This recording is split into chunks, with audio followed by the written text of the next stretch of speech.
Assalamualaikum warahmatullahi wabarakatuh.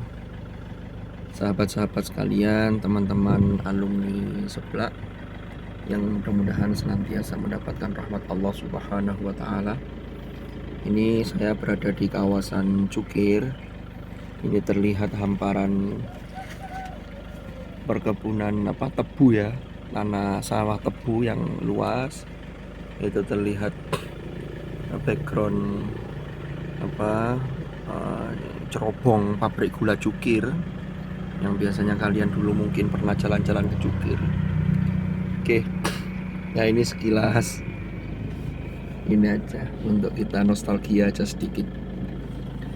Teman-teman yang dimuliakan oleh Allah, Bismillahirrahmanirrahim. Alhamdulillahirrabbilalamin. Kita hari ini berada di bulan yang mulia, dimana di bulan ini manusia yang paling agung yaitu Rasulullah Muhammad SAW, di bulan ini beliau dilahirkan.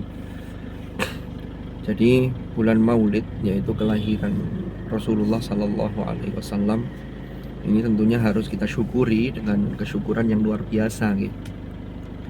Jadi bentuk kesyukuran itu kita selalu berusaha untuk melakukan kebaikan-kebaikan dalam rangka meneladani akhlak-akhlak Rasulullah SAW. Ada yang menarik yang bisa kita cermati, bagaimana akhlak Rasulullah SAW.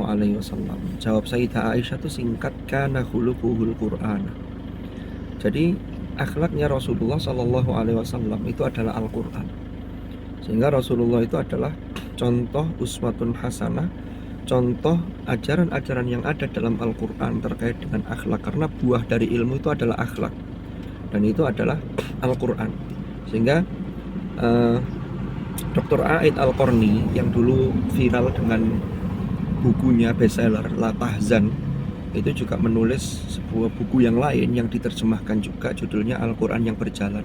Ini yang menjelaskan tentang pribadi Rasulullah SAW. Nah, yang menarik yang saya maksud tadi adalah, pernahkah kita berpikir bahwa hadis ini yang meriwayatkan adalah Sayyidah Aisyah. Sayyidah Aisyah itu adalah istri Rasulullah.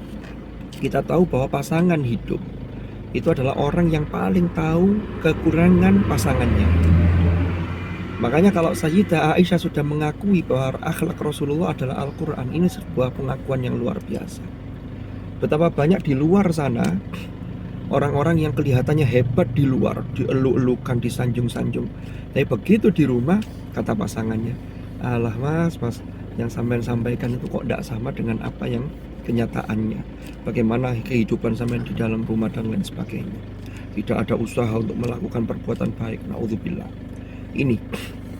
Maka kemudian kalau kita lihat di dalam surah Al-Ahzab, ya, ayat 21, Allah berfirman, laqad kana lakum fi rasulillahi uswatun hasanah liman kana yarjullaha wal yawmal akhir wa dzakarallaha katsiran. Sungguh benar-benar terdapat suri tauladan bagi kalian. Kan ada lakum, ada uswatul hasanah yang laqad kana lakum bagi kalian, yaitu kita orang-orang beriman. Tapi uswatul hasanah itu memang bagi kita semua, bagi kalian yaitu orang-orang beriman.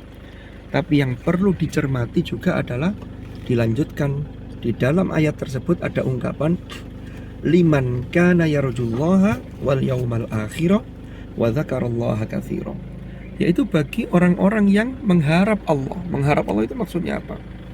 Dia punya harapan yang baik terhadap Allah. Dia berhusnudzon kepada Allah. Dia punya satu daya optimis, apapun yang dihadapi, dia selalu optimis terhadap rahmat Allah. Karena memang orang itu tidak boleh berputus asa dari rahmat Allah. Apapun kondisi kita, jangan sampai kita ini lupa untuk menjadi orang baik. Jangan sampai kita ini tidak melakukan kebaikan-kebaikan, baik untuk diri kita, keluarga kita, dan juga untuk lingkungan di sekitar kita. Sehingga berbuat baik itu bukan karena kita membalas kebaikan orang lain, tetapi kita berbuat baik karena memang itulah kita berusaha menjadi orang yang baik dan selalu menjadi lebih baik dari hari demi hari. Maka liman kana yarjullaha wal yaumal akhir itu bisa dikatakan menjelaskan, menspesifikkan lakum. Jadi orang mukmin yang punya harapan rahmat Allah. Wal yaumal akhir. Apa maksudnya ini? Wal yaumal akhir ini berarti dia melakukan sesuatu itu punya proyeksi masa depan. Bagaimana agar sesuatu itu punya dampak yang baik di akhirat nanti. Ya, karena kata Rasulullah, orang yang cerdas itu al-kayyis man dana nafsahu wa amila lima ba'dal maut. Jadi orang yang cerdas itu yang mampu menundukkan hawa nafsunya dan melakukan amal atau pekerjaan itu proyeksinya untuk masa depan. Itu karena masa depan inilah yang masanya selamanya dan itu seterusnya, langgeng. Lalu yang terakhir ditutup dengan wa dzakarallaha katsiran.